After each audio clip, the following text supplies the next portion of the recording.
season for executive committee, and I've been serving for 2 years as chair. It's been an honor. It's been a privilege. It's been a learning experience. We've had our ups and downs. We've had our disagreements, but we've worked through them all. And we're all friends in the room. Even though we can disagree, we can also be friends. That is possible. Did you know that? It's the way it should be. But we grew the party to the largest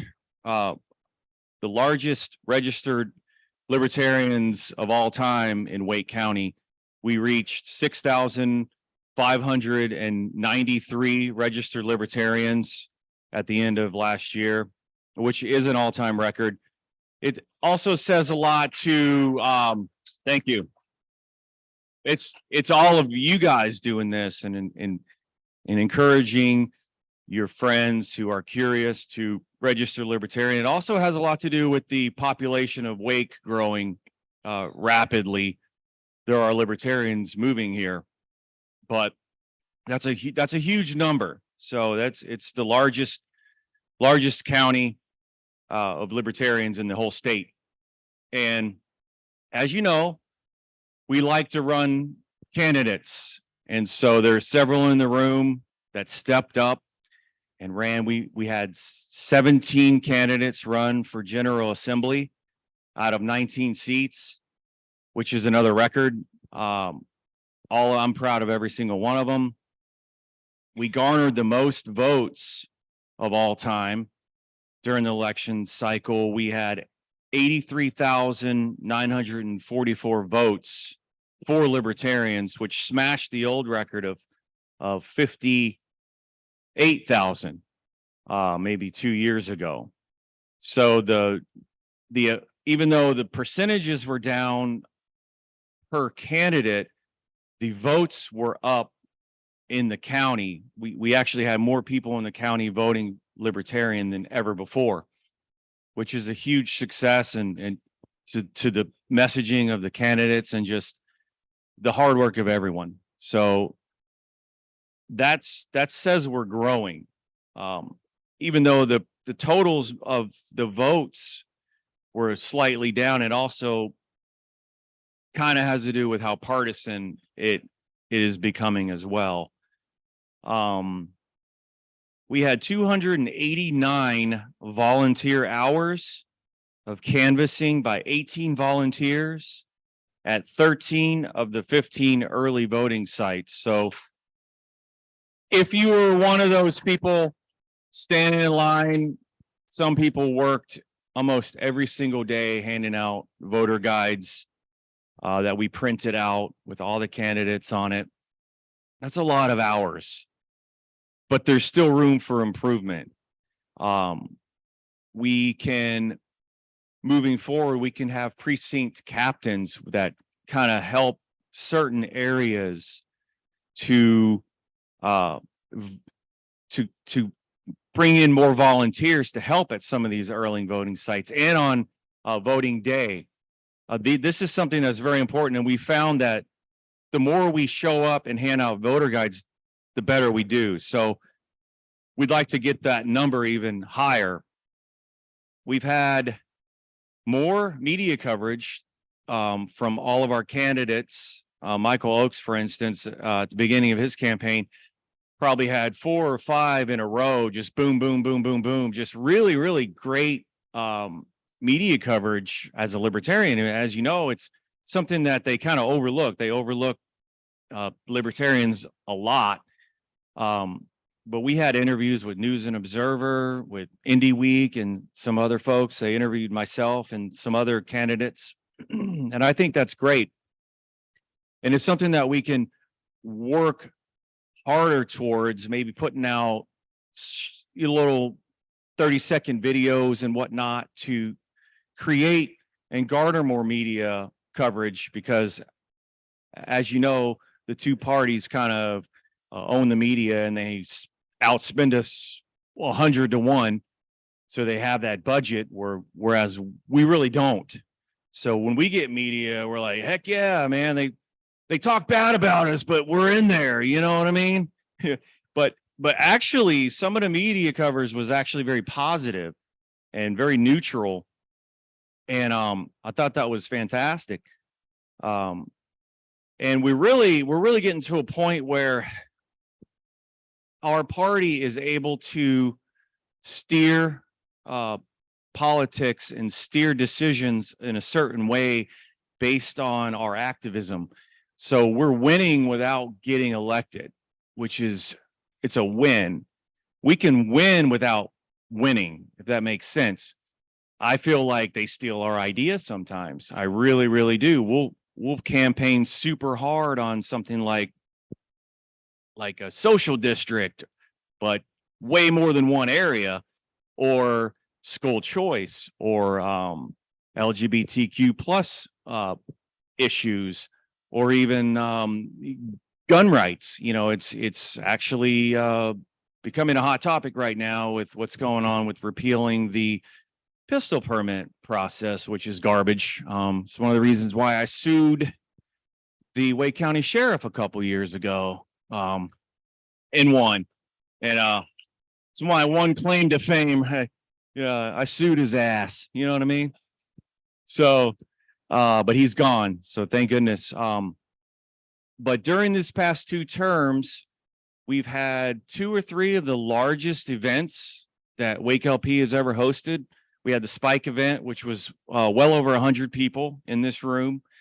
And then we had the Sheriff event, where we had 9 out of the 10 candidates running for sheriff here, all lined up panel style. And there was 80 something people here, and 4 different news networks were here. I think Spectrum and Channel 11 and ABC, and maybe News and Observer. We're all here covering that, which was awesome. And we want to do more of that. Media is certainly a direction that we're heading. And then we also raised the second highest amount of donations for of all time, highest for an off presidential year. So it was the highest for off presidential, but we also have the LPNC to thank for that, for a very generous donation that they gave us. And we spent that on a media buy, and there's some learning experiences with that, but we certainly are raising money. So that is another focus of moving forward, is donations and fundraising. It's important. We can't do anything without money. We just can't. We can't even host an event like this without money. So I just wanted to give a shout out to a few people tonight. Ken Pinkowski running audio over here, Dave running sound. We can't do it without these people. Brad over here credentialing. Thank you to Kyle, and thank you to John Underwood, who's keeping us straight as secretary. So lastly, did we get your email? Because we're about to take a vote for certain executive committee positions. Some people might want more of a secret vote. Some people might want a raise of hands. So we're going to let the body decide what is best. We're going to let you decide because there's 3 candidates running for specifically for chair. We've got myself, Dee, and Noda are running for chair. So we're gonna ask right now, moving forward, how you prefer to vote. So we'll do a raise of hands to start out with. Who would like to vote for contested positions by a raise of hand? Raise your hand. All right, can somebody count? Mr. Secretary?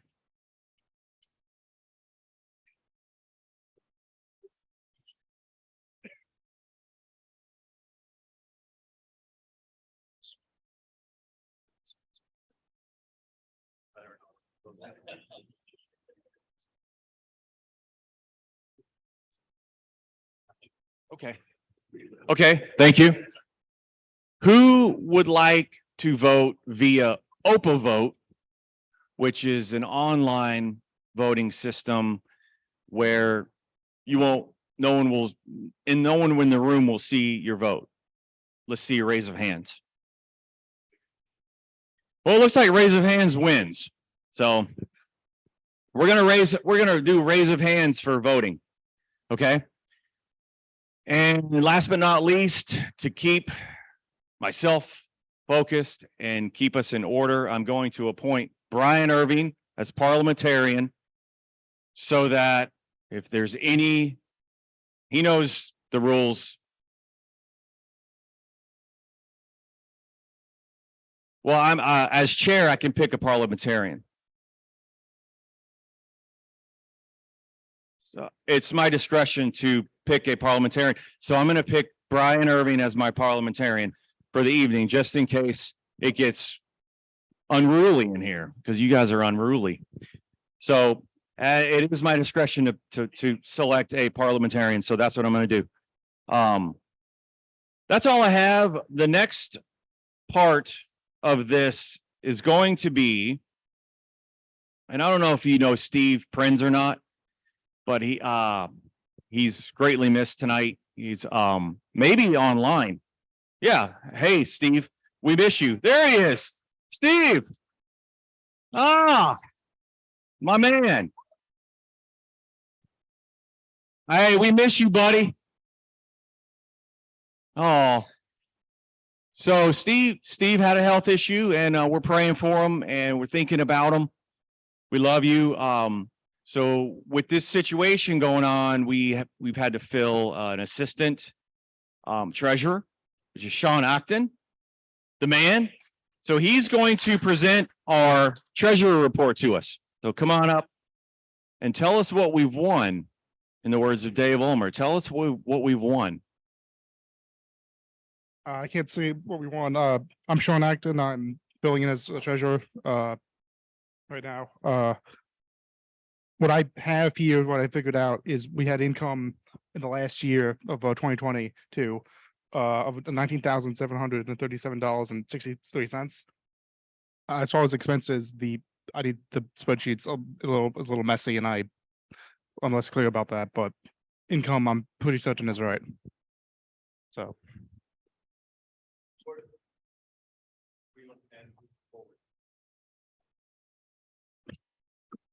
I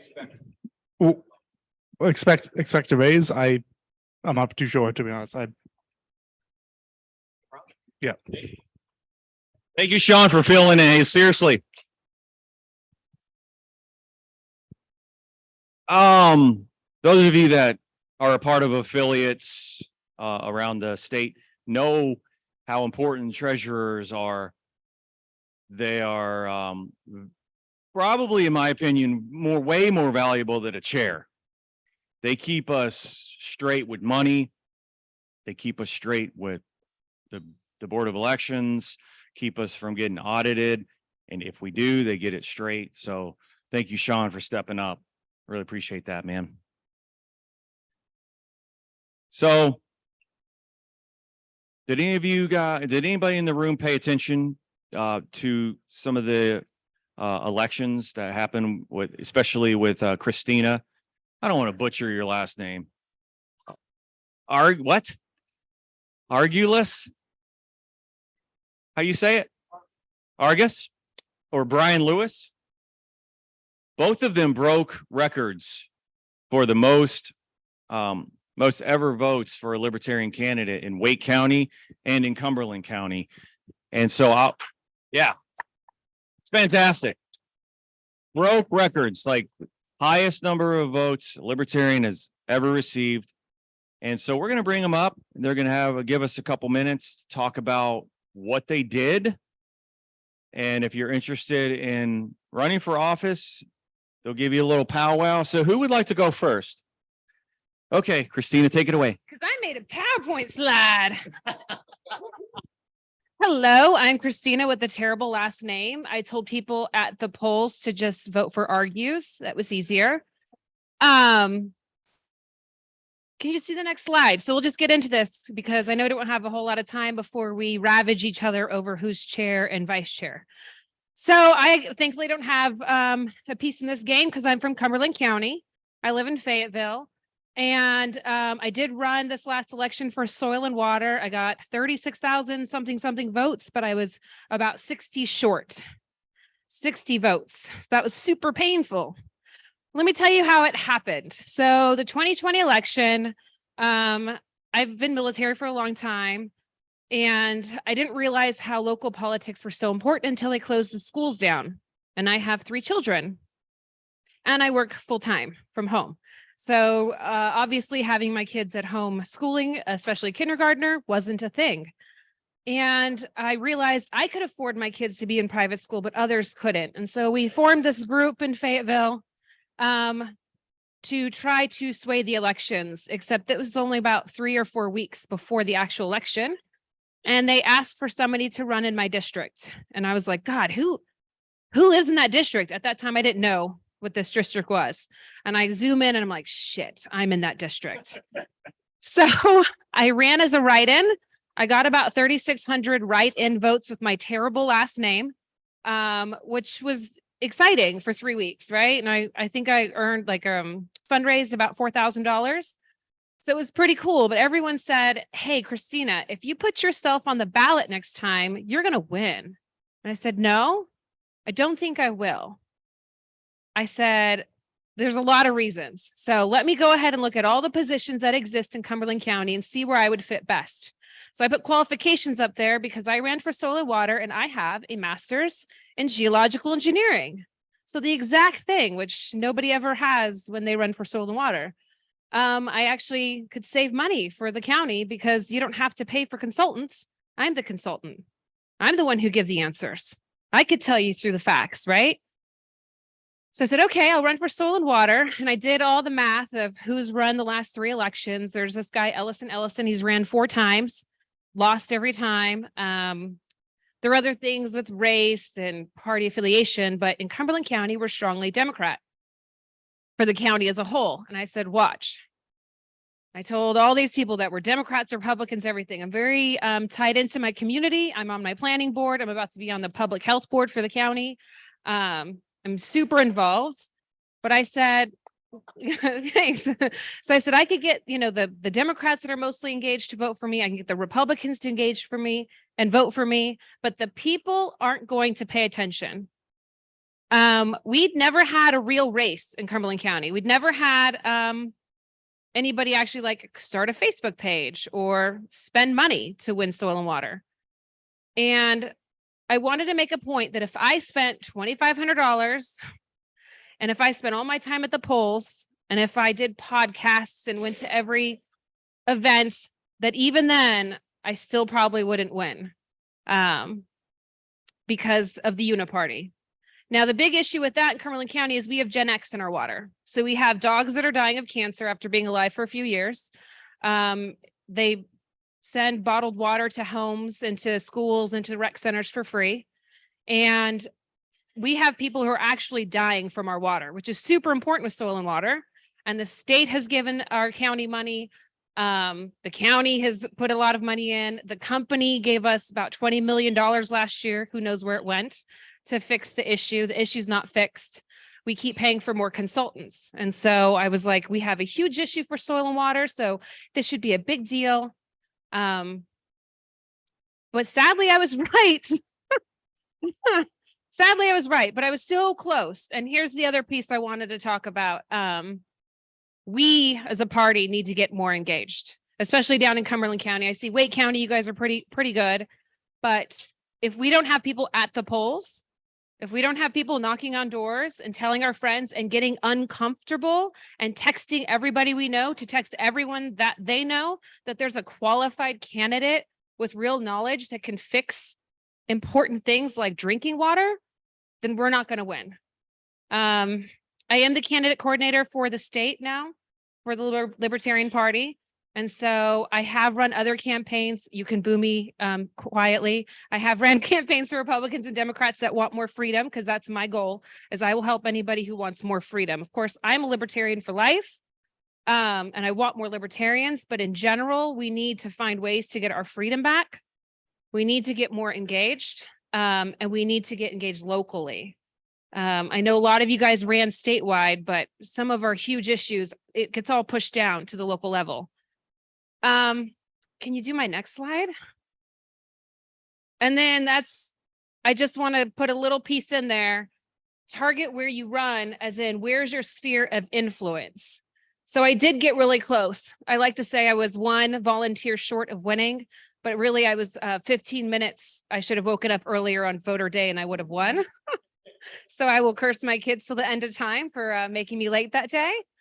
But you have to find out where's your sphere of influence, right? Is it a church area? Is it a town? Is it your county? Where can you affect the change? And then try to target running there. And then the whole cost part, right? So if you're running a state representative candidacy, that could be up to almost $500,000 to run. I spent $2,500 of my own money to run. And I can definitely see that locally that can win. Do I understand the money of Raleigh City Council? Absolutely. I've looked at it. Yikes. But if you target smaller areas, you just need other people to touch other people to touch other people, and not the white noise of the signs and the commercials and the radio spots. So I feel like that's why I got so close, because that's what I did. Was I got, I talked to Democrats, goodness, and they realized that my message wasn't far from what they wanted. And I talked to the Republicans, and I had both sides fighting for me at the polls. And I still lost because some people just vote party lines, and that's painful. So that's all I had to say. Do you want to talk to me later?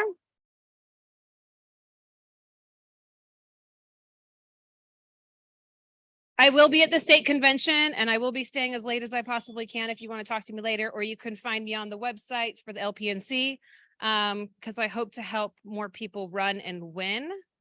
And that's it. Thanks. Awesome. Awesome. Christina, thank you so much. The work that everybody in this room has done to advance the cause of liberty has been phenomenal.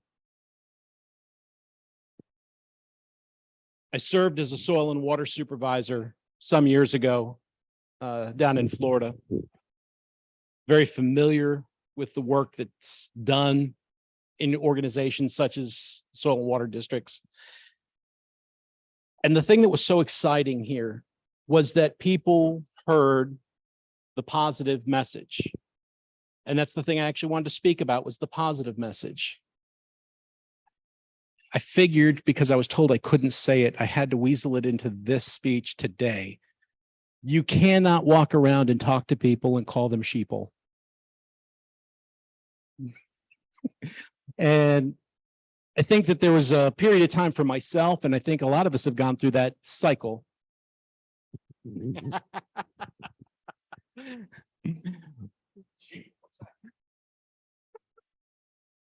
Now I can't do it on cue. It is important to make headway, to stay positive and not refer to people as sheeple. You're welcome. We know what we believe in. I can talk to you about liberty and freedom and reducing regulations all day long. But then we're just talking inside of our small circle. The part that matters the most is that we're people who care about our communities. We care about what's going on. We care about poisons that have been put in the water by companies that we want to not only stop putting it in, but they're responsible for cleaning up the mess. We want to protect the lands that are here. We want to have a clean environment. We want to have safe schools. We want to have a secure community. These are issues that everybody agrees with. Our conversation at tables needs to be how we achieve them. Those are the things that we need to focus on. So when running for soil and water, it wasn't about vote for the libertarian because libertarian values matter, vote libertarian, vote libertarian. Because every libertarian will go, yes, and they'll vote libertarian. And everybody else will go, no, because I'm going to run to my party.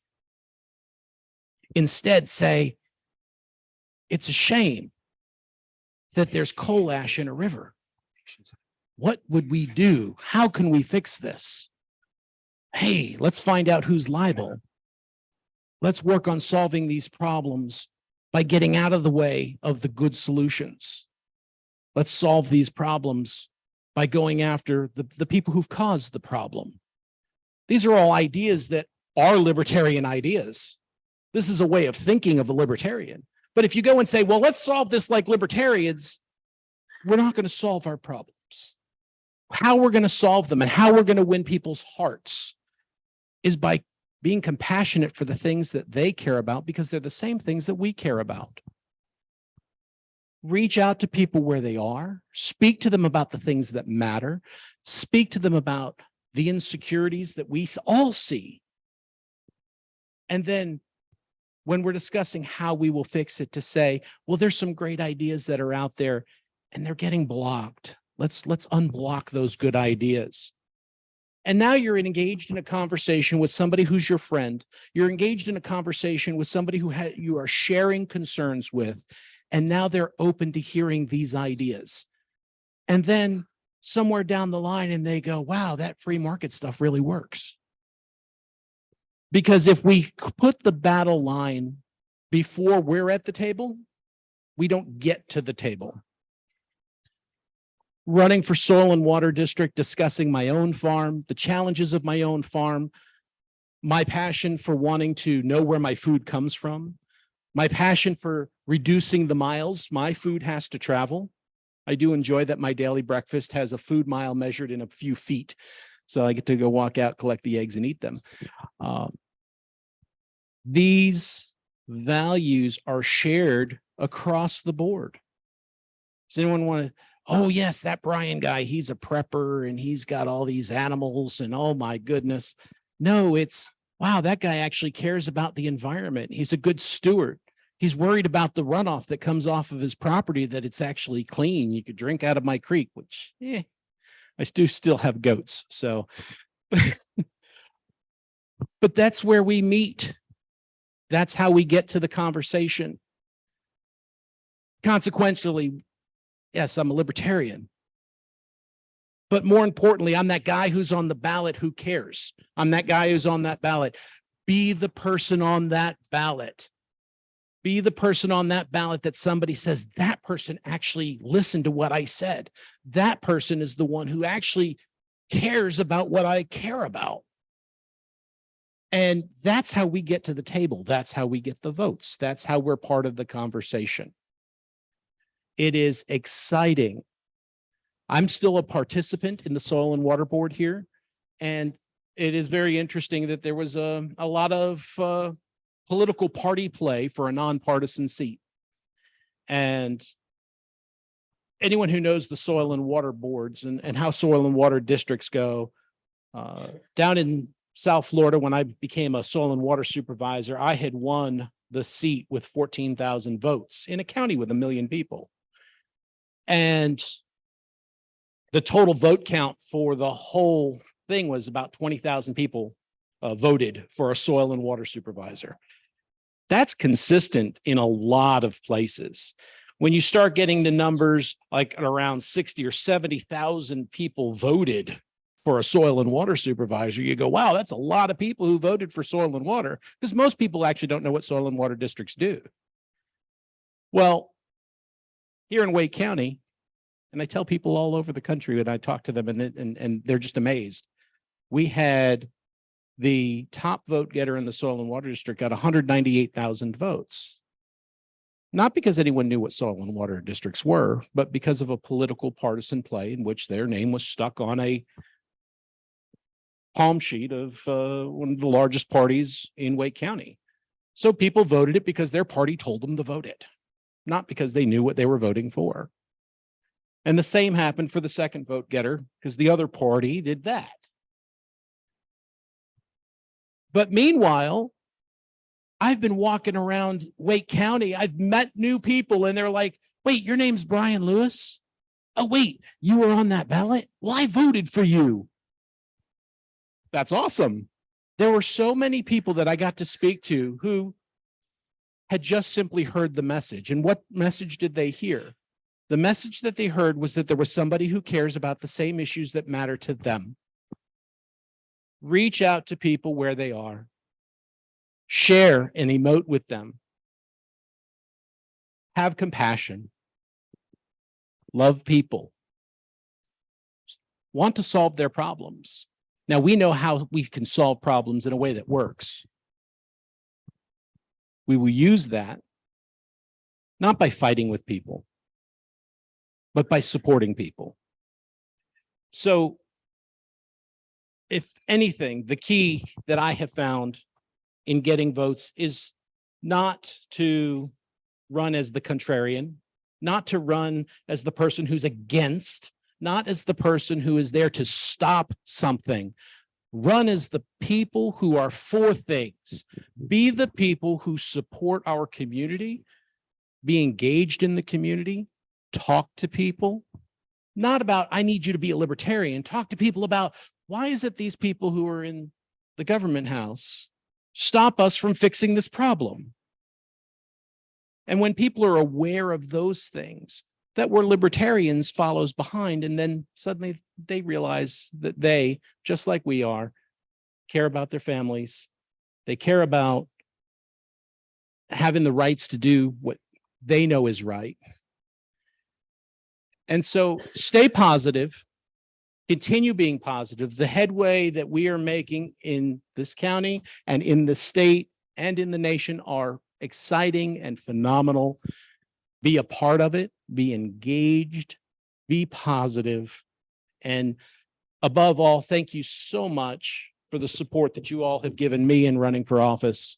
It is so much appreciated. It is so heartfelt, and it is so exciting.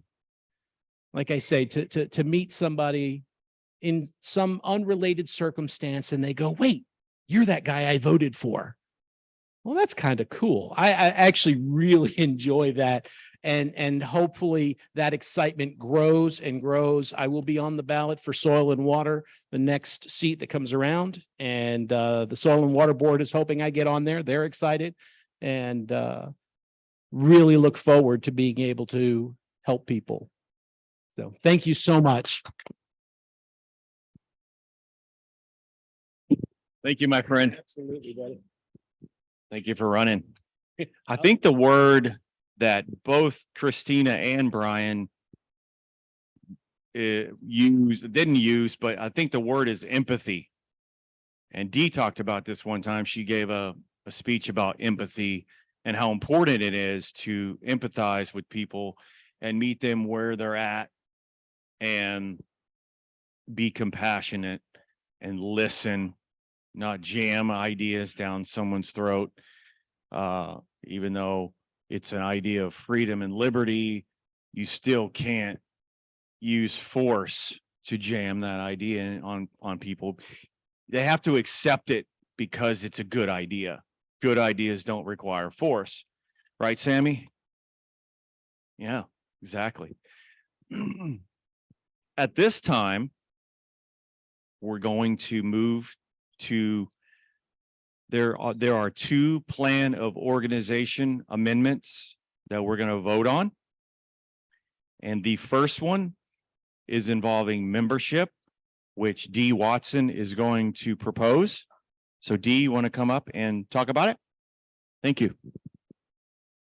Take it away. Thanks. So the second page after your agenda is the current membership proposal. And it's actually the most straightforward I call it a bylaws change, but it's a plan of organization in Wake County. It's a very straightforward change. And basically what it's doing is, we used to say that the definition that the LPNC uses is the definition that we're going to use. However, that makes our membership definition dependent on the LPNC, and they have a bylaws proposal to change that definition. This is problematic because the LPNC is obviously interested in people who pay dues to the LPNC. So right now you could be a registered libertarian in Wake County, and pay dues to Wake County, but you wouldn't be considered a Wake County member, and that makes no sense for us. It makes sense for them, but not for us.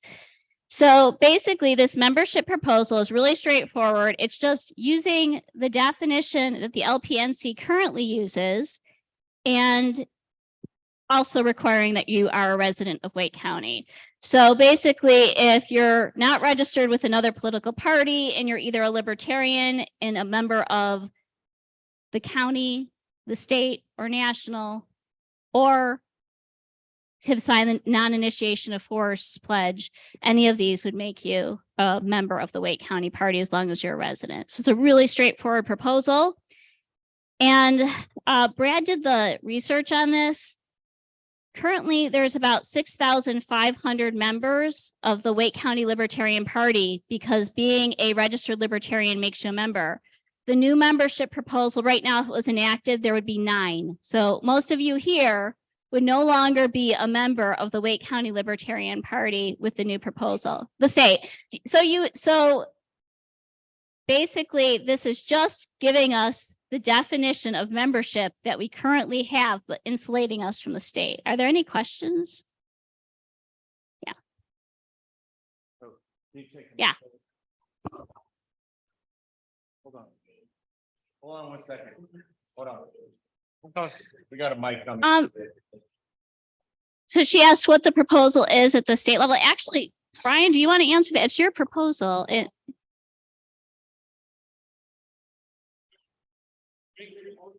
on. So, okay.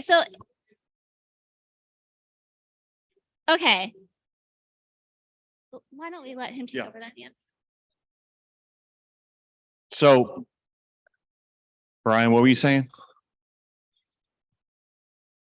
Okay, my understanding is that he is making a motion to amend the plan of organization. Are you going to accept people who are speaking for it or against it, or just let her answer questions? Yeah, we will take questions on it. Yes. So, who's speaking against? Normally you make a motion and then you get arguments for and against. Yeah, is someone speaking against it? I am. Okay, go I ahead. would like to. Go ahead. Yes, go ahead. Okay. This is not a straightforward change. When the plan of organization was first written for Wake County, we deliberately left out a definition of membership. The Wake Libertarian Party is not an independent entity. We are an affiliate of the Libertarian Party of North Carolina. It makes no sense for us to define membership when basically who's ever a member of the state party who lives in North Carolina is also a member of our affiliate automatically. It made perfect sense to just have our plan of organization sync with the state party. The bylaws proposal that Dee is referring to is number 19 of a list of 20 that are going to be considered at the state convention next week. It does change significantly the definition of membership. Everybody on the committee agreed to that proposal. It has a snowball's chance in hell of getting passed by the convention because of some of the ramifications that result in people becoming non-members. But my bottom line here is I oppose this on the grounds that our definition of membership in Wake County basically should mirror what the state is. There's no need to have it in our plan of organization. I don't know what the other affiliates are doing now, but at the time that I was chair, we suggested that other affiliates not include a definition of membership in model bylaws. That's the standard throughout the state. As I said, the bylaws proposal that will be put before the state convention, number 19 of 20, would eliminate paying dues to a local affiliate It'll just be dues to the state party. I was the originator of, I wrote the original proposal. But it also included, right now, it's a standard, should be paid to state, local, and national, you can be, those are considered dues. The committee decided to just make it state. That was not my original proposal, and if it does come before the state convention, I'm going to oppose it. Right, grab that mic. Thank you. Brad, you have something to say? I wish to speak in favor of the proposal. I have a question or two for the person proposing it first. Dean, my first question is, does your proposal result in anyone's membership status in WakeLP? No. My second question is, there is a proposal that you've outlined before the LPNC, but proposed by the Bylaws Committee that would significantly change the membership definition if it were passed. I understand that it may or may not pass and so on and so forth, but my basic question is, does the LPNC have the power to reduce the number of members in Wake, a number of WakeLP members from 6,500 to none? They do have that. Do they have that power now? Yes. In that case, I would suggest that this proposal, which does not result in anyone's membership status in Wake County changing, it just follows what is currently the LPNC criteria. So everyone stays the same. It protects our members against the possibility of there being a change. I think it would be a prudent thing to do. Okay, thank you, Brad. Any other speak in favor or opposed to? I have a question about criteria E. I would think that was a given, and I'm not sure why it is on its own, since I would think that many people who are not libertarian would fall in that category. Which one? Criteria E, the last one. Submitting a written or electronic affirmation to the LPNC secretary that they do not advocate the initiation of course to achieve social or political goals. Okay. Did you have a question? We have a question over here.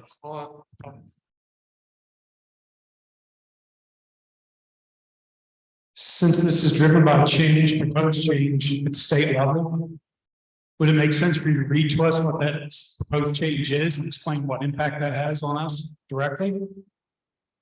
Does anybody have that? Brian? Or Ryan or Brian? Okay, first of all, the statement that the state party can change membership of the county affiliate, the answer that Dee gave was yes.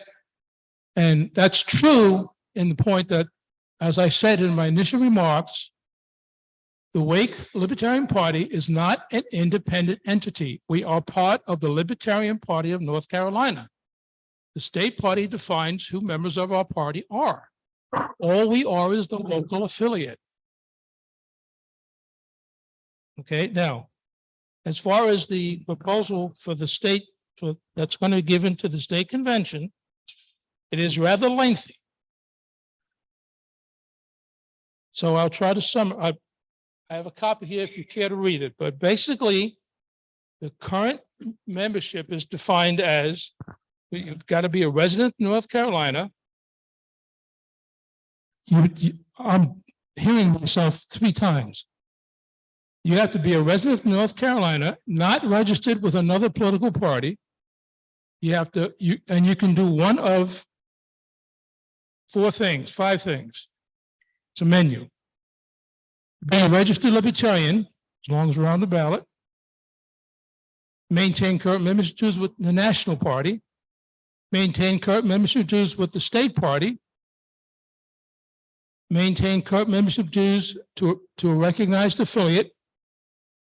Or submit a written electronic confirmation that you do not advocate the initiation of force to achieve social or other political goals. Okay?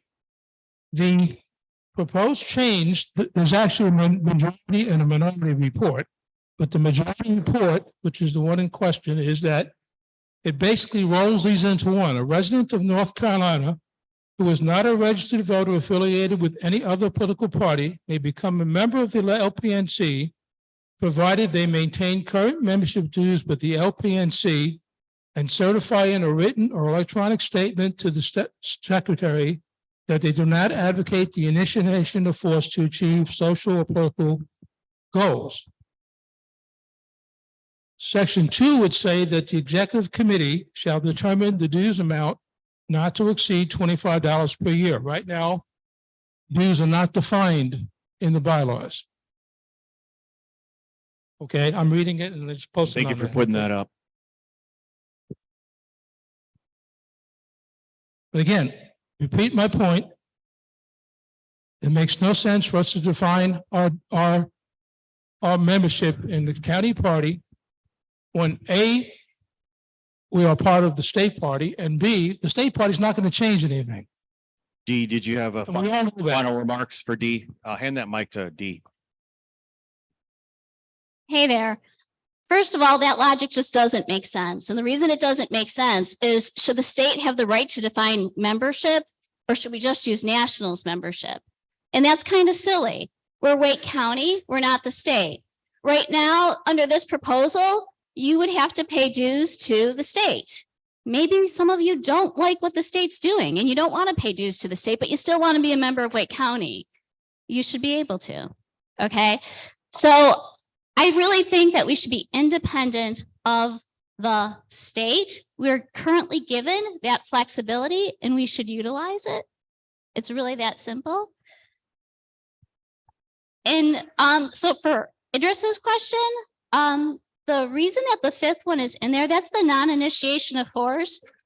The fifth criteria makes it possible for somebody who can't afford dues to become a member of the party. So there's it gives people who, some people out there can't vote because they can't register because the state won't let them for like even a non-violent offense like drug utilization.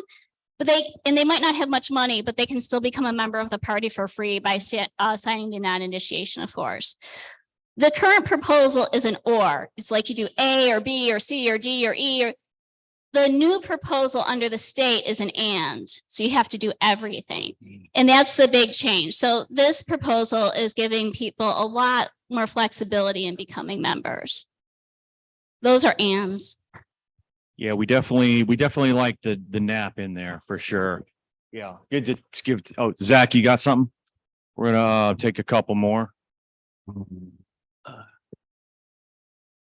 I would just like to say that as far as the proposed change goes, it essentially the biggest thing that I see between the current standing and the proposed change is that it excludes anyone who is not a Wake County resident from being a member of Wake County LP. So as much as we are a member or an affiliate of the state party, Wake LP should be concerned with people who are in Wake as far as membership voting goes. Case in point, there are several people who frequent the weekly meetings that are not from Wake County, are not residents of Wake County. We appreciate them and we enjoy with them, but they're not acting members as far as tonight goes, as far as I understand. Right. And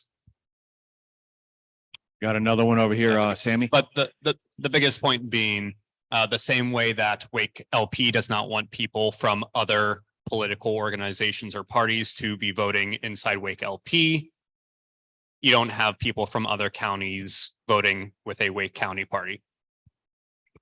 Okay, we'll go with Sammy and then Michael. So it says or, basically, if you're not registered as a Libertarian, you could pay $25 to Wake LP and be considered a Wake LP. Yeah, please take this down now, Pinkowski. Okay, that's the top. So Okay. you could be not registered. Oh, so you could just be unaffiliated and then pay $25 and be able to vote in all of our things. Okay. Okay. One more question. Oh. I would like to speak in favor of the change. Libertarianism is definitely about decentralization, and this affiliate wields considerable resources and membership, especially when compared to other affiliates. So I think it's in our interest to, as Brad mentioned, lock in this current status and not changing anyone's status to make us more locally resilient. Okay, we're gonna move to a vote. Dave, did you have something?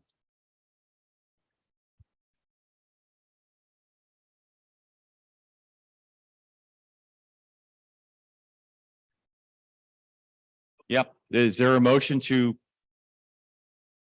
propose this? Is there a second? We got a second. Okay.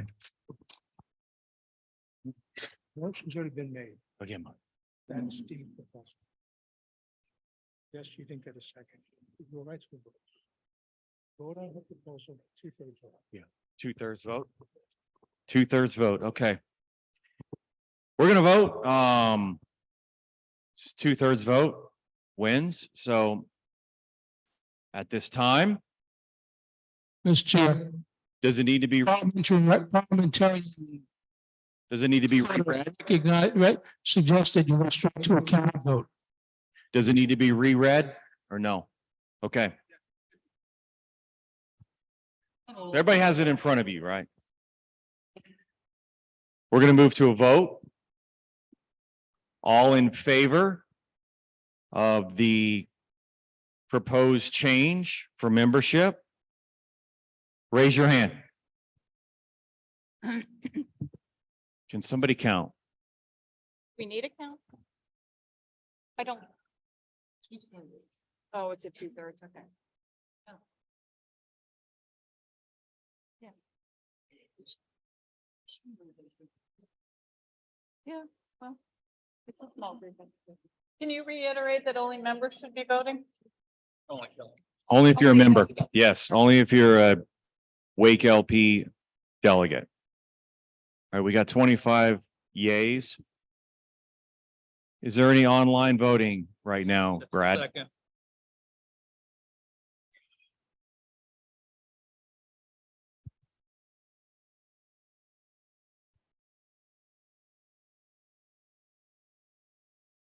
This is a vote with WakeLP current members right now. A delegate. Yeah, any online? How many? One. So it's 26. Okay, if all who oppose the current change, raise your hand.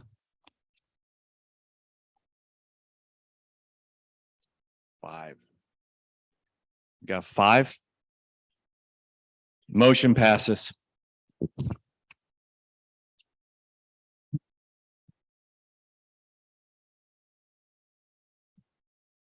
We have one more. It's the appointed treasurer proposal from Brad Hessel. Would you like to come make your motion? Thank you, Travis. My name is Brad Hessel. I am a volunteer for the Wake County Libertarian Party. And this proposal looks intimidatingly long and complicated, but it's really very, very simple. We, since the inception of the party, have elected all of our officers, including the treasurer. However, most nonprofits do not elect a treasurer. Most the two major political parties in North Carolina do not elect their treasurer. They actually appoint their treasurer. They usually have a committee or some group of people that are professionally able to vet and interview and decide who the treasurer should be. This is actually a pretty good idea, in my opinion, because our experience with treasurers, both for the party and for candidates, there is a significant it's a significant job in the sense that if you don't follow the rules, it can really get you into trouble. But that is to say, you being the party or the campaign, in terms of fines and other issues from the North Carolina State Board of Elections. So you really need to have somebody that knows what they're doing in that position. And it just seems like, to me, it's common sense that the executive committee that has the time and rather than just, an hour or two every 2 years, looking at candidates, they can actually interview people and check them out and so on and so forth, take their time to make that decision. So to give those people, that group, the power to make that choice seems like it would be a good gray Chamber of Commerce move on our part. There is one other not directly pertinent but connected part of this proposal, which is if we make the treasurer an appointed position, a person that is on the executive committee but does not have a vote, because it doesn't really make sense to have a voting person appointed. You want this body to be able to make the choices as to who's able to direct the party. If you do that, then that brings the number of voting members to the executive committee down to 4, and it'd be better if we had more and an odd number. So there's a adjunct proposal here to increase the number of at-large members of the executive committee from 1 to 2. So really, that's all that's here. The language, it takes a while to get there in terms of the language, but that is the essence of the proposal. So I would like to move that we adopt this change, and I guess we open it for questions now. Does anyone oppose or support this? If this passes, will the current treasurer continue until a new treasurer is appointed? That's a good question. The current treasurer is not going to be running for re-election. He's someone incapacitated. We actually have someone who would run. Of course, if this passes, that election won't happen, and then it'll be up to the executive committee that we elect to make that decision. Does that make sense? Well, that would the executive. We have an official assistant treasurer in place now. That person is capable of filing all the paperwork, and that's John Acton. Well, I'll talk about him later, probably. Well, I may not, because if he doesn't get, he's really good. So we're in good hands. And we would, of course, probably want to replace him with an assistant treasurer down the road. I mean, that's to say, if he gets promoted to treasurer, then we'd still need an assistant treasurer. But yeah, we're covered.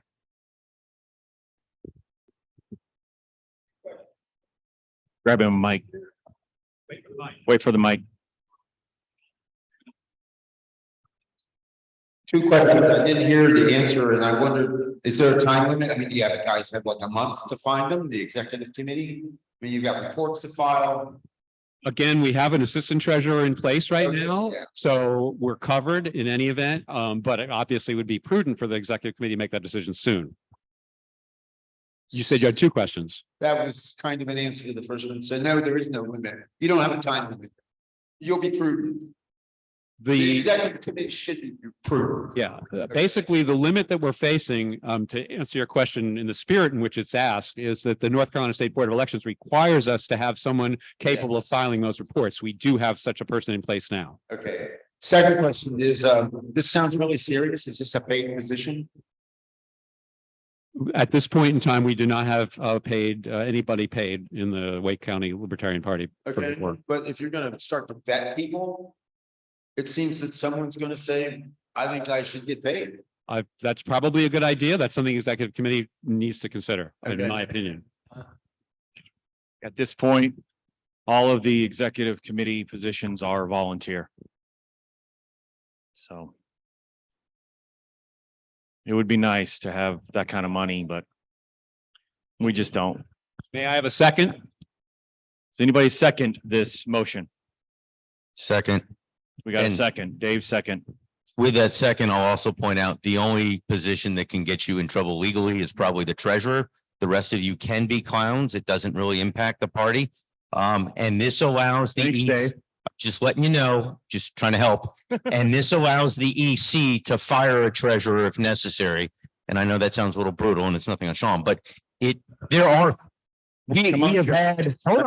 have had people who cannot competently execute on that duty before.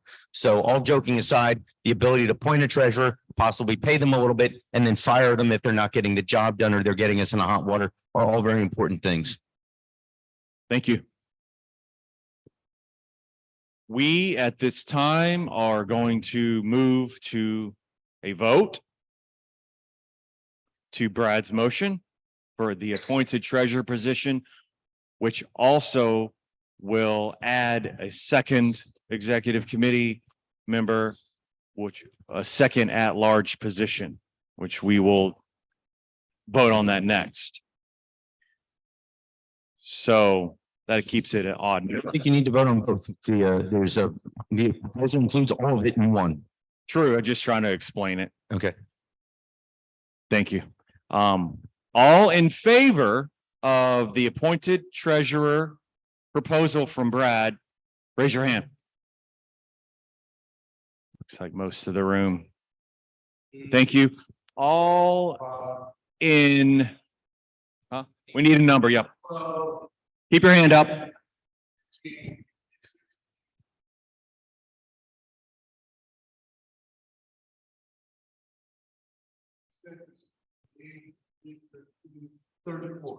Thirty-four in favor. Anybody online? 35? And let's check online real quick. 35 in the room. 34.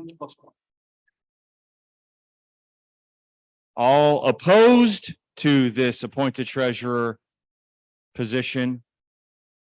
Raise your hand. I dare you. Motion passes.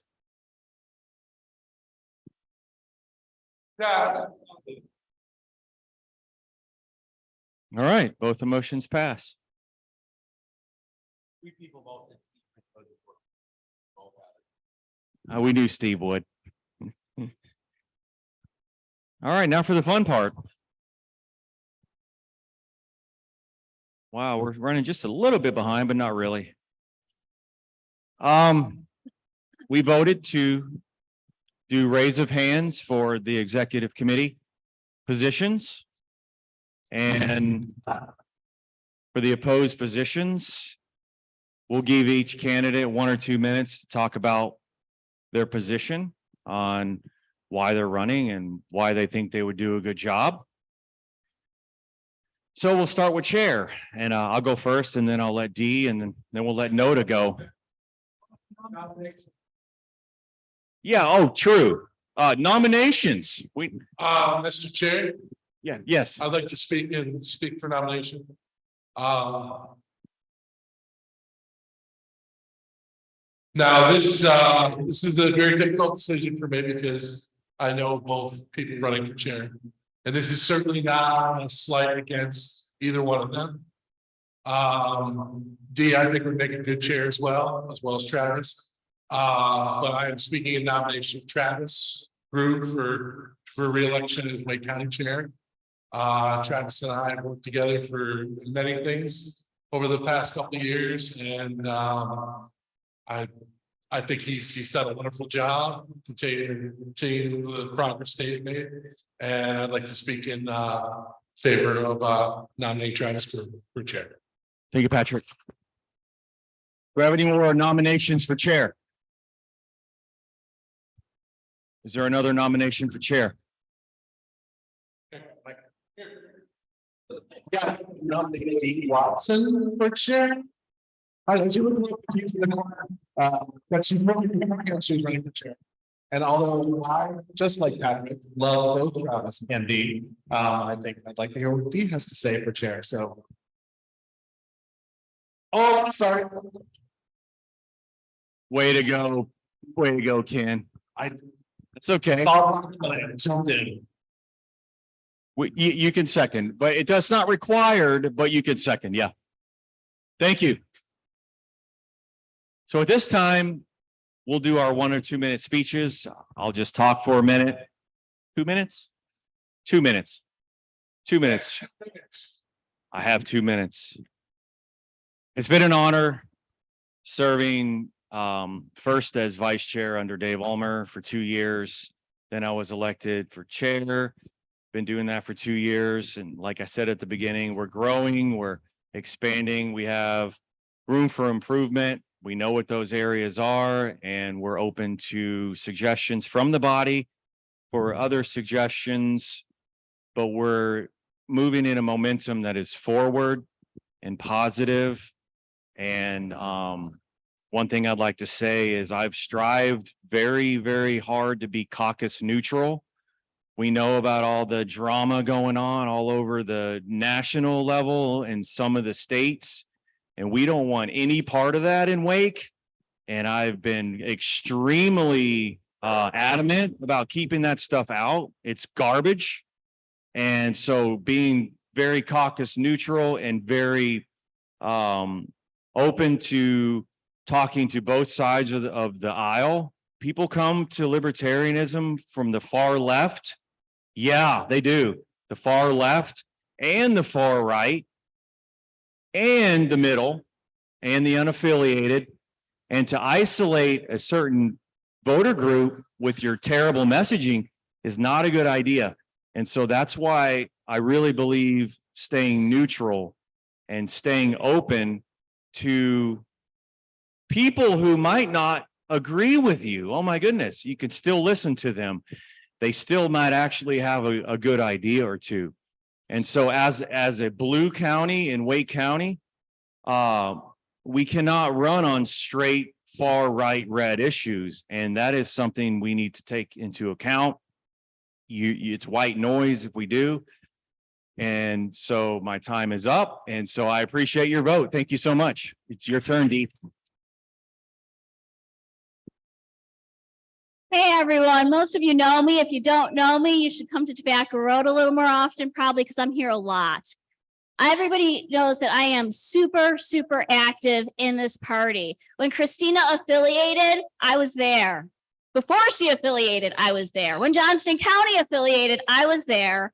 I was at the Orange County meetings. I was at the Durham County meetings. Heck, actually, the Durham County's chair's wife asked me when they should have their meetings, if it was a good time for me, because I am always here. And the reason is because, sadly, this is my life. It might be a little unfortunate for my children who are there, but this is what I do. When COVID hit, I quit my day job. This became my day job. I am dedicated to this.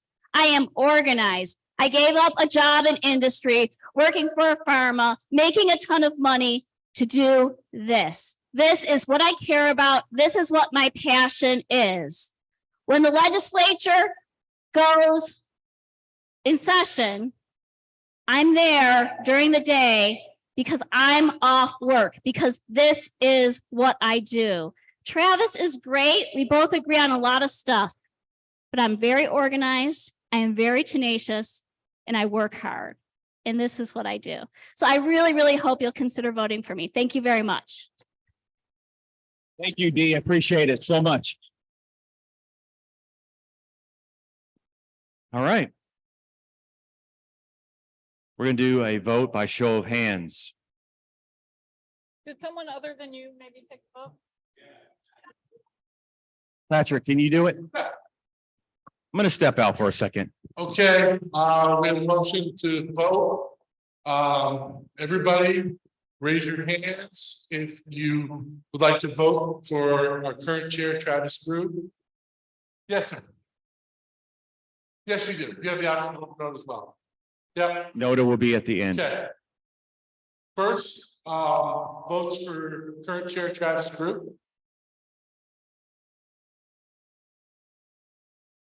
And that's 2, 5, 6, 7, 8, 9, 10, 13, 15, 16, 18. Hold on. I need online. Yeah. Keep your hand up, please. Rabbit. You can vote for yourself, apparently. Yes. Okay, that's 19 for Travis.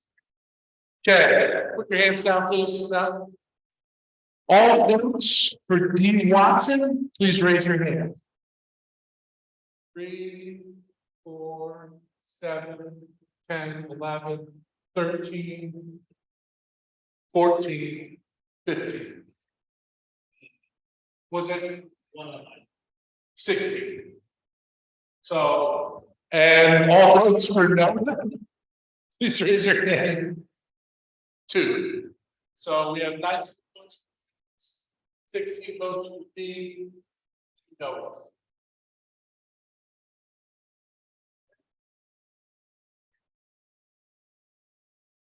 Thank you very much. It is an honor.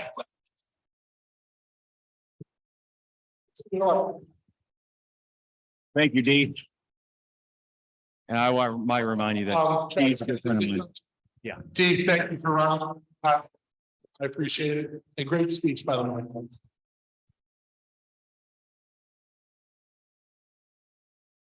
So at this time, we're going to move to vice chair. And I'm going to be the one to nominate Patrick. I've worked with Patrick on several campaigns. The biggest one we did was the Joe Jorgensen Spike Cohen campaign, where we brought in 3 of the largest, most attended political events the state has ever seen, all of them over 300 people. And we're currently also working with the Chase Oliver campaign. This is outside of Wake. I've worked with him with outright and some other issues. I actually nominated him for outright vice chair back in the day at that meeting because we're very inclusive and we're a big tent type of Libertarian party. And so I think Patrick will do a great job. We work well together. We always have. And so I nominate Patrick Bowersox. Thank you, Travis. I humbly accept your nomination. And it's been an honor to serve.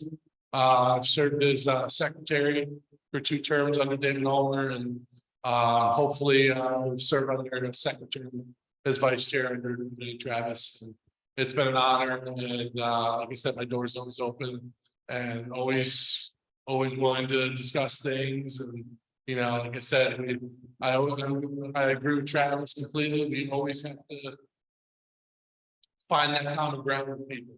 Sometimes may not always agree with them, but attempt to find that common ground. And this is for you, Susan. Be nice. Be nice, Susan. I need it. Is there any more nominations for vice chair? I feel called out, but appropriately. You have a nomination? I would like to nominate Dee for vice chair. Hi, Dee. All right. Then. She respectfully declined. Thank you, Dee. Any more nominations for vice chair?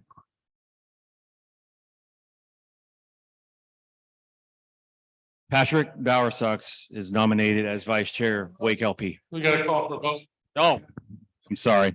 We're voting on one person? Oh, yeah, Noda. Does anybody want to vote for Noda for vice chair? All in favor for Patrick Bowersox for vice chair, raise your hand.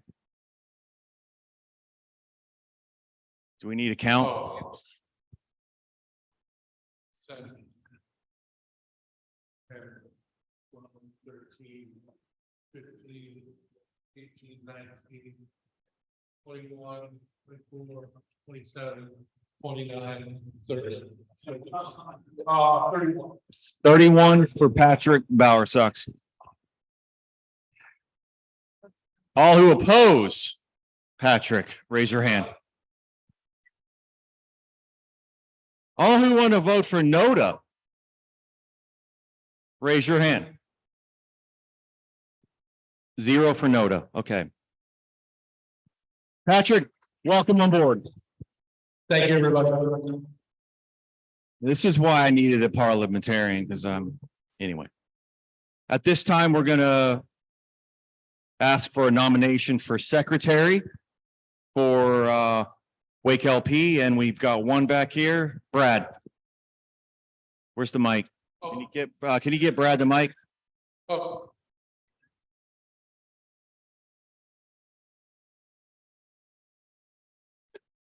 Brad Hessel, Wake County volunteer. I rise to nominate Michael Oakes for WakeLP secretary. I served as an assistant treasurer for Michael's 2022 campaign. He was the youngest candidate on the ballot for North Carolina House in Wake County, possibly in the entire state.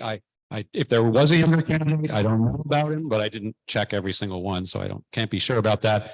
But in any event, his combination of intelligence, integrity, articulateness, organizational ability, and being a quick study served him very well in his run. And I expect it also will in his chosen profession.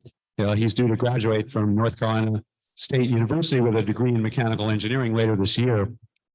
Not to mention, he is an accomplished Dungeons and Dragons dungeon master. So we are fortunate to have such a capable and responsible individual committed to take on the job of party secretary. He's likely to go on to greater things. And if we elect him, we will always be able to brag that we knew him when. Thank you, Brad. Do you accept? Are there? Do we have other Are there nominations? any other nominations for secretary?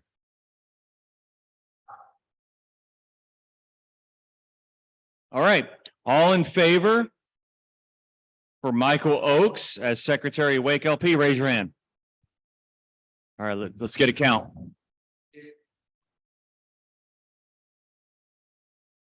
The only time Libertarians support someone that is part of the state. NC State, but still. It's terrible. 29. And I vote 30. 30 votes for Michael Oakes. All in favor for Noda for secretary of WakeLP, raise your hand. We got Brian. Warren, Ryan, you actually voted for Noda? I'm shocked. Wow. Okay, no. Okay. Michael Oakes, welcome. And you're member of, WakeLP. Yeah, we're not done yet. We have treasurer. Well, we have two at large. So because that motion passed, we are now moving to two at-large positions. So do we have any nominations for the first at-large? Travis. I like that. Speaking of. What's that? Okay, go ahead. well, I have a point of order. I want to make sure. Okay, wait, point of order first. For Mr. Underwood. So you're voting on one at-large position and then the next one, you're not doing top two in a ranked choice? I said it was a question. I don't even have an opinion. Just want to know what you clowns are doing here. So you can do either way. I just want to make sure I know. It's the people with the top two votes wins. Okay, so you're doing ranked choice. So we're going to nominate 3, 4, whatever, and the top two in the ranked choice voting win.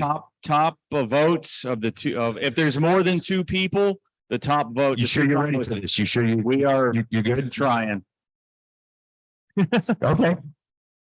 So we are doing ranked choice if there's more than two. What's that?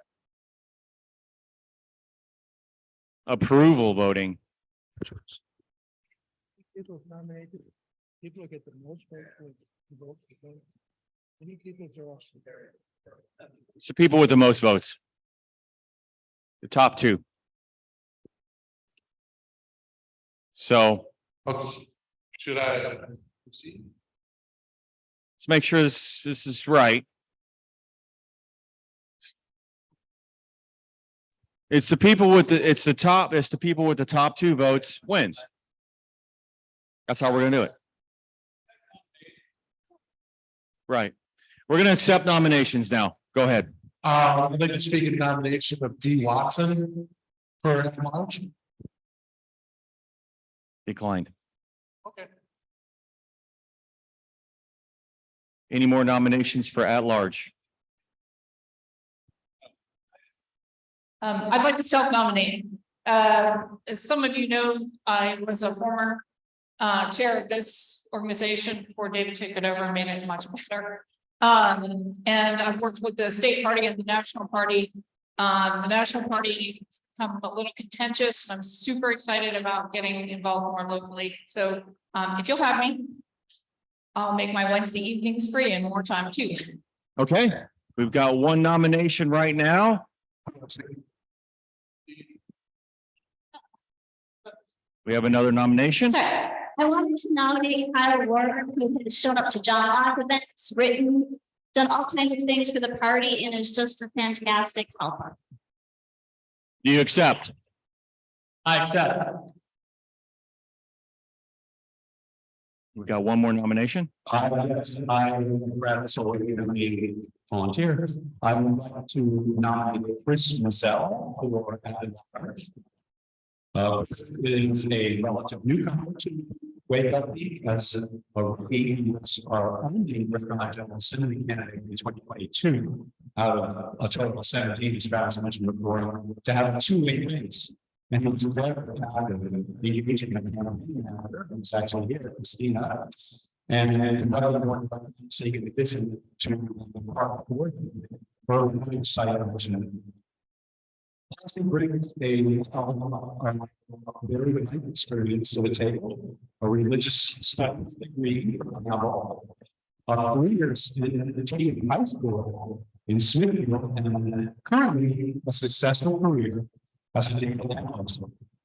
He's also thoughtful, tender, curious, articulate, engaging, responsible, and potentially intelligent if we get them. Teaching our vision to the WakeLP leadership team. Thank you so much. I have one quick message for everybody. If you parked in the parking deck, don't forget to collect your vouchers, so parking will be. Thank you, Patrick. Are there any more nominations for at-large? And hold on one second. I'm withdrawing my nomination in the interest of not having written ballots and because these guys sound fantastic. We have a withdrawal. So now we have 2 candidates.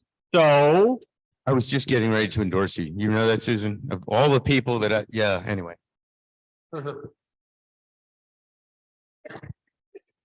is there another nomination for at-large? Yeah. All right, we're going to move to a vote. All in favor of Kyle? Yes. We get over 2 people, is that correct? And there's 2 people running, is that correct? Correct, but we still need numbers. We need vote totals. Because there's Noda. Noda's also running. All in favor of Kyle? G's got her hand up. Oh, And I make a motion to suspend the rules and approve the slate as it is. yes.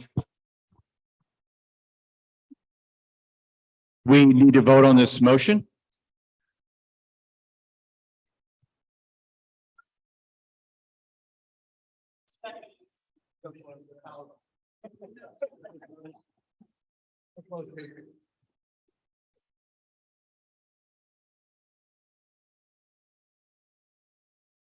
So the motion is actually out of order because we have no rules.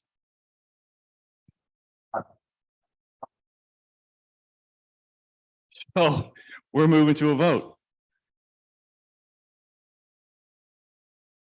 No rule sounds nice. I'm kidding.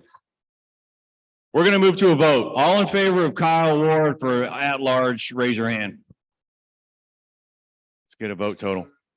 4, 6, 8, 10, 11, 12, 13, 15, 17, 1, 2, 3, 4, 5, 6, 28. 29. 29. All in favor of Noda? Brett. Second person, all in favor of Chris Mizell, raise your hand.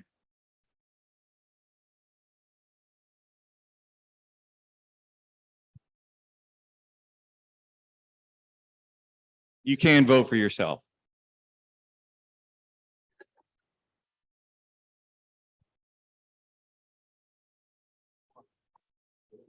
31 for Mizell. Anybody online? 32. 32? All in favor of Noda for at large, raise your hand. I'm just teaching you how to raise your hand. 0 for Noda. So, Kyle Ward, welcome aboard the at-large position. You have been nominated. And Chris Mizell, welcome aboard. You're now part of the executive committee. Yep. You have a problem? Yeah.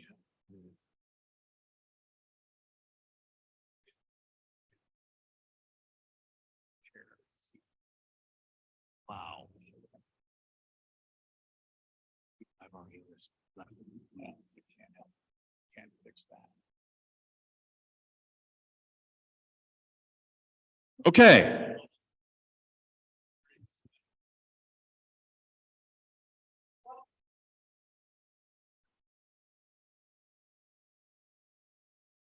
There's a small contention about that for a second.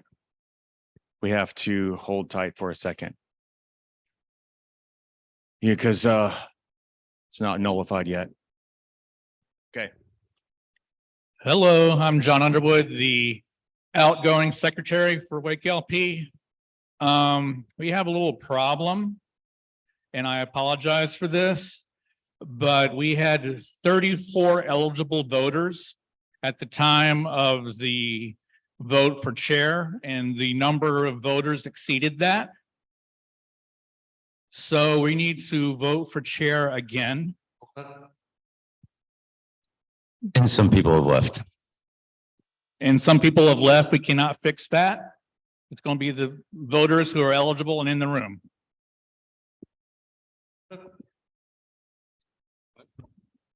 Unfortunately, that's how it rolls. So I want to ask, please, only WakeLP members. Raise your hand. Because that's probably how we got an extra one in there. So as you. oh, you do this. Okay.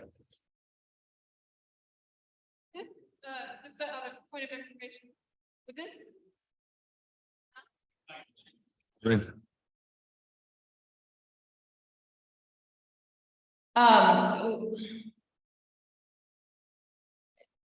never mind. I was going to ask if there was a mathematical chance of it actually affecting the vote, but I guess that's unknowable. Or it's There's one vote over the eligible. so I would like to move to dispense with the revote since people have walked and it was, there's no. 3 votes. There was an over. overvote of 3. There were 35 votes counted. From 37. 19, 16, 2, 37 total votes. There were 31 total delegates. Okay, so there's 3. Okay. Okay. Okay, not a problem. Okay. Patrick, you go ahead and do this. I'm gonna stand up here so I can see everybody clearly. All right. If you're voting for current chair Travis Groo, please raise your hand. Okay. 1, 2, 3, 4, 5, 6, 7, 8, 9, 11, 12, 14, 15, 16. Okay. Well, how do we do this? When you raise your hand, and I count you, drop your hand. All votes for Travis Groo. Travis, 1, 2, 3, 4, 6, 7, 8, 9, 10, 11, 12, 13, Nobody's dropping their hand. I told you guys to drop your hand. So.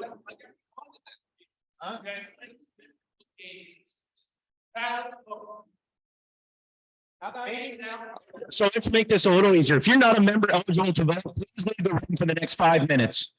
Please leave the room for the next 5 minutes if you're not eligible to vote. So only eligible delegates are in here for Patrick to vote for.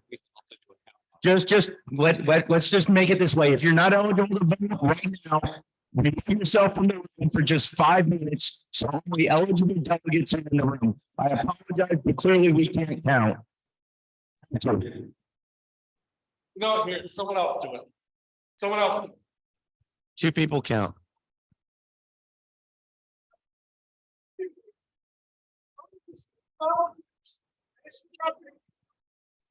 It's too hard because if people can't tell, there are people behind me. Just go. Raise your hand if you're voting for Travis.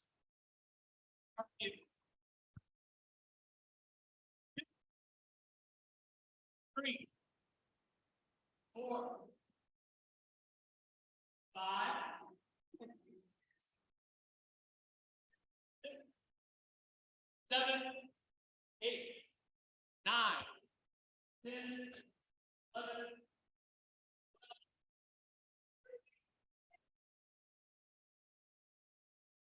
14, 15, 16, 17, and one online.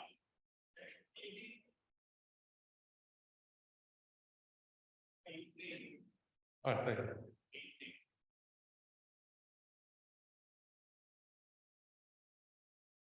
Oh, if you're voting for Pete Watson, raise your hand.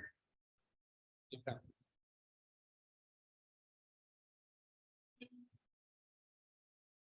3, 4, 5, 6, 7, 8, 9, 10, 11, 12. Okay, so we've had 18 for Travis and 12 for D. So 18 for Travis, 13 for D. Yes. Sorry about this. Hold on. There's a question about D's children and eligibility to vote. Could someone resolve that? They are eligible. Okay. Okay, because one person was already there. So again, we weren't paying attention over there. So if you need to redo D again, we need both kids to raise their hands when we vote. Okay. If you're voting for D, please raise your hand and put it down when you can. 6,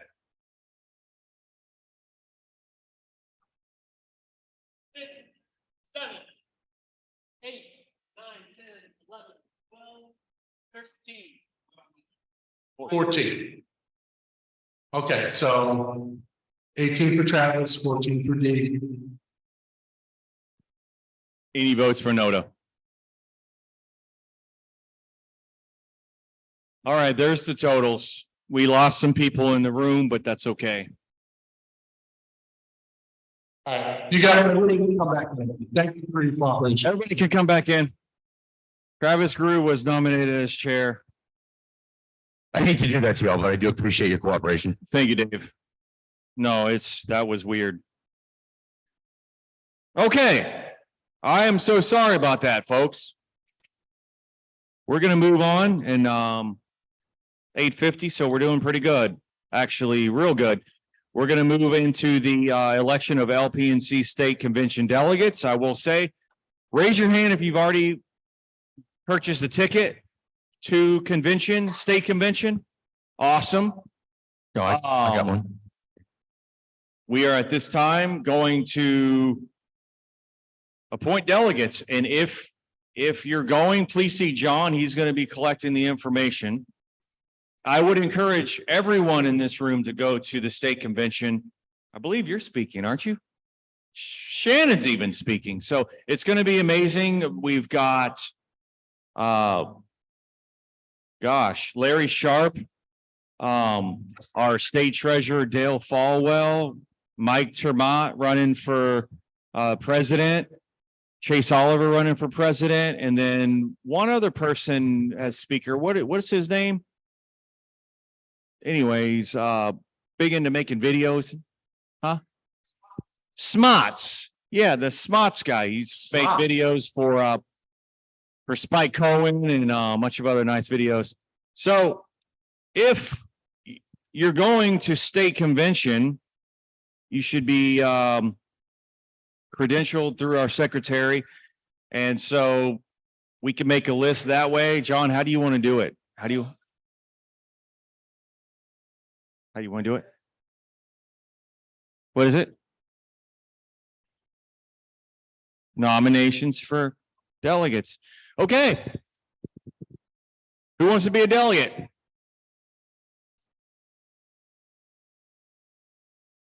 Do we take names? Yeah.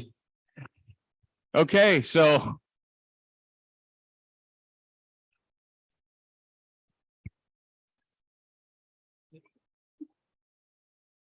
we need to write them down.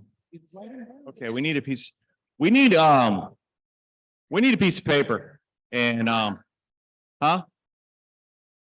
We're using computers. we're using computers, not paper. 2023. So everybody raise your hand and call out your name Please, someone. to Pinkowski if you want to be a delegate. One at a time.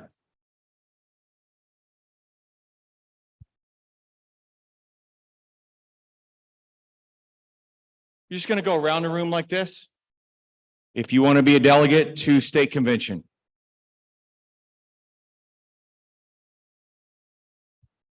It's going up on the board right here.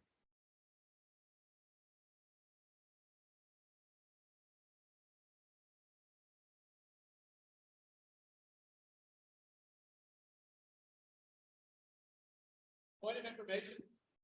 Yes. In order to just name everyone who's a, would it be in order just to name everyone who's a delegate here to be on our list? And if anybody wants to drop off, they can let us know. Yes, that's in order. Well, then I so move. Second. Yes, T. It's okay. We have 42 spots, only 34 people here, so it seems like a no-brainer. And would So save are time. you making the motion that everybody that attended today is a delegate? It is on our delegate list, but they can take their name off if they're not going to go. They can contact the secretary. Mr. Oaks. Parliamentarian, do we need to vote on this?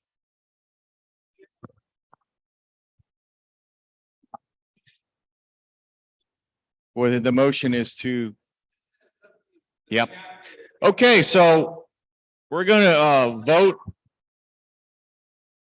We're gonna vote on Brad's motion. Unless there's somebody who needs to speak on it. Yeah, Brad just made a motion. So all in favor of Brad's motion that everyone was a delegate for WakeLP is also a delegate for LPNC, raise your hand. All opposed, raise your hand.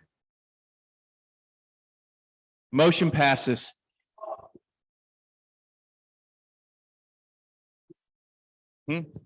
This, it's all the WakeLP delegates that were already credentialed. Yeah, they're already, so that's our list.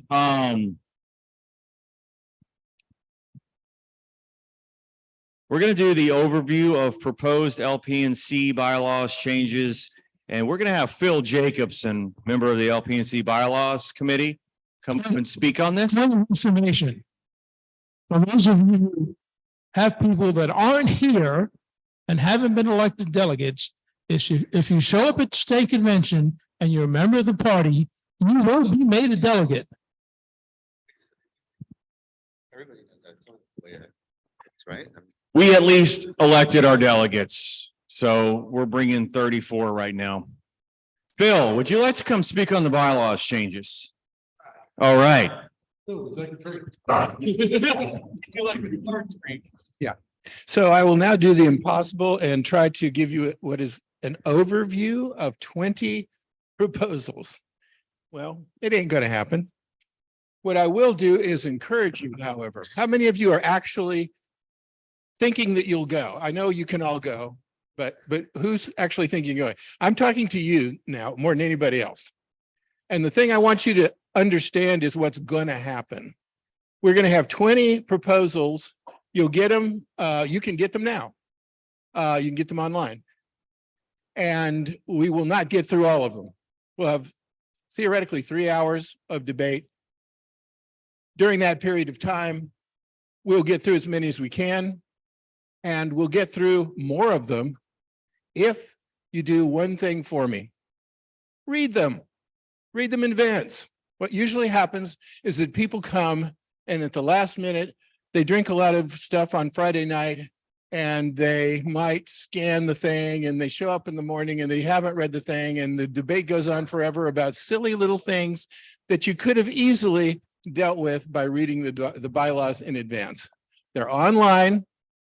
If you have questions, we will be, by we, I mean myself and several of the members of the Bylaws Committee will be here after all this is done to answer questions. We will not be able to survey the entire 20 proposals, but for those of you who have an idea of what's in there at all and want to ask questions about the details, that's the time to do it. How many of you have actually read the bylaws so far? All right. Excellent. So I'm expecting fantastic questions from each of you. Oh, I'm sorry. But that's about all the summary I can do from this point of view. We'll go into it as much detail as we have time. I'm told that we can keep answering questions until the restaurant kicks us out. So please enjoy us for a fine exploration of our 20 items. Yes. So they are going to be presented in the order that you have them in the list for people right. who are not familiar with it. So there's no expectation you'll get through all 20. Really. There's almost no chance of getting through all 20. Now there is a provision where somebody could move to kick one up. I want to get number 20 right now before we even start with anything else. If the convention wants to do that, they could, but that just bumps something else down. So in any case, although we can juggle a little bit, we only have so much time and there are the full 20 items. Do you have any questions about the question session afterwards? Okay. Were any of the top 5 most contentious, or were there disagreements within the bylaws committee? We published our survey, our internal polling. There's also a poll online that you can participate in yourselves, but in terms of what is, I would, is that what we've got up there now? Yeah, so that's the order you're going to go in. Hopefully technical corrections. Yeah, what you're not seeing is the breakdown where us individually as members of the committee voted our priorities. This is a composite of all of us voting to produce this sequence. But yes, that's the sequence that they're supposed to be presenting. Besides you, there's other members of the bylaws committee here. So I was just curious, in that top 5 or 6, was any? I'm Brian Irving. I was chair of the bylaws committee. The 2 items that we talked about the most were NOTA and the membership one. NOTA is number 6. Membership, as I mentioned previously, is number 19. Most of them were unanimous votes. There are a couple of minority reports where we have, for instance, for the NOTA, the entire committee thinks that NOTA is stupid. If anybody on the committee disagrees with that terminology, please let the body know. But we figured that it doesn't have a chance of passing, so we offered an alternative, which is the minority report, to at least consolidate the information in one location. The membership proposal, we probably spent 3 meetings on. And we're pretty unanimous in what we agreed on. It varied from my original proposal, but after getting feedback from the membership on the ramifications that we had not considered, it got pushed down on the list. So hopefully we won't get to it. But most of the proposals were pretty unanimous vote. I will say, as a personal note, that if you see a one vote against, that's me. So, but, and there were a couple where we kind of split. We had, again, a minority report and majority report. What that means from those of you who are going to go to the convention, if there's a minority report, a majority report, minority report, the first thing that the convention gets to decide is which of those two proposals to consider. So even though only 2 members of the committee submit a minority report, it is possible that that could be what the convention actually considers. Just keep that in mind when you're reading the report, hopefully before you fall asleep. Although it is good reading material, if you are tired and you just don't have sleep coming to you, read this report and you'll have less trouble sleeping. I guarantee it.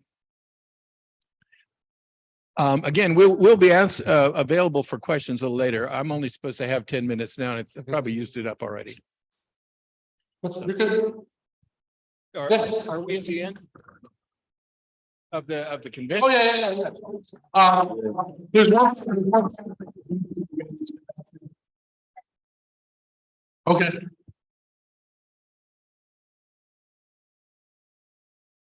Oh, God, give me a drink. We're close. We're on track. I believe this is the last item on the agenda before the closing remarks by Travis. That's fine. There is a resolution for us to vote on. It's in front of you. It's on the back page of your handout. This is about ranked choice voting. Basically, it is calling upon the WakeLP to ask the General Assembly to allow counties and municipalities the option of conducting local elections using ranked choice voting. This is, oh, no, this is for the state legislature to pass a law allowing counties and municipalities to have this option. It doesn't force them to, it's just asking the state legislature to allow it. Do we have any questions about this? Quick point of information for those of you who don't know, this is a Dillon rule state, which means the local municipalities only have the powers given to them by the North Carolina General Assembly. Hence, this would be required to ask of the NCGA if you're wondering why your county or city would have to ask for this permission. Yes. Yes. True statement. Yes, in 3 municipalities, I believe, and those they went. They had mixed results, but the law was sunsetted. It expired automatically. Yes.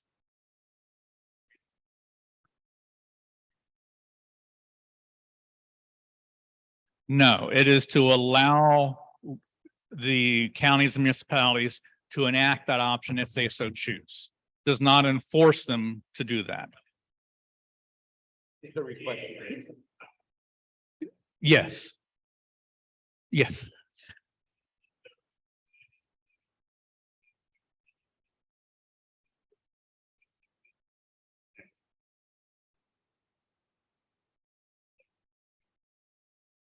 It would certainly be nice if we had the weight of the convention body behind it.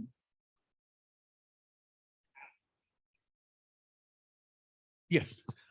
Just a clarification, the soil and water conservation districts do currently hold their votes that way. I know in Wake County for a fact, because I was on that ballot, where you vote for 2 on the ballot list. And so Isn't that just top 2? that is top 2, but the question is in the rule that's written that allows for the top 2 as to whether or not it would be a minor change to The top 2 is different than ranked choice. I understand that. I'm saying the rule that permits you to do top 2 Yes. would be where you would request that sort of change. Gotcha. Yes. Right. Yes, Brad. It's not pointed out in all of the whereases, but I would like to emphasize the fact that ranked choice voting, were it in effect, would be a significant advantage to the Libertarian Party because it would essentially eliminate the wasted vote argument. So it's definitely something that would be advantageous to us, although that's probably not a good reason to argue, in favor of it as a public policy thing. We should probably not mention that to the General Assembly during our lobbying efforts, but you are absolutely correct. Okay, no more questions? Travis? You want to hold the vote? Okay. Thank you so much, John. That's a quick question. Does anybody know what star or range voting are? And could we consider something like this in the future if anyone likes that better? Okay, just want to know if anyone even had heard of it before. Thanks. Yes, I'm personally aware of those options. I also personally support ranked choice voting. As that's my personal preference. I think they're all better than what we have. I think the instant runoff voting or ranked choice voting is better, but all right. Any more questions? I'm going to move to a vote. Thank you, John.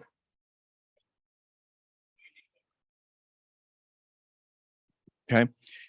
Motion to resolution to allow ranked choice voting for elections. Thank you, John Underwood. All in favor, raise your hand.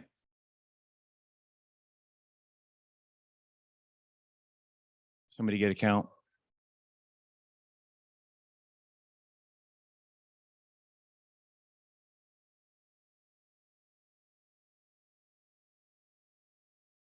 $23 yays.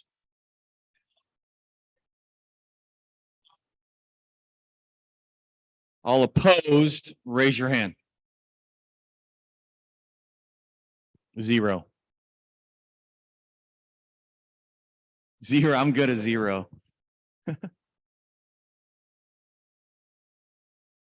Thank you so much. Move to adjourn the WakeLP meeting, convention, what have you, of the year 2023. I'd like to speak one thank you before we close out. Go ahead. I'd like to thank John Underwood and Dee and everybody else. Previous executive, thank you for your service. Really appreciate it. Thank you so much. Convention is adjourned. Thank you, everybody.